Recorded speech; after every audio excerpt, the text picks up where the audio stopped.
இருந்து வெறுப்பாகி போச்சு.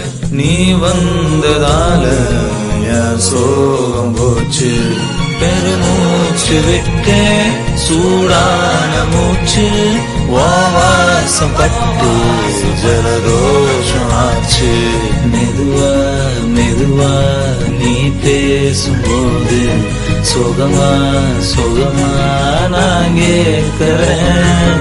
இது சார காத்து என் பக்கம் பார்த்து எதமாக நாண்டி ஒரு சாத்து சாத்து.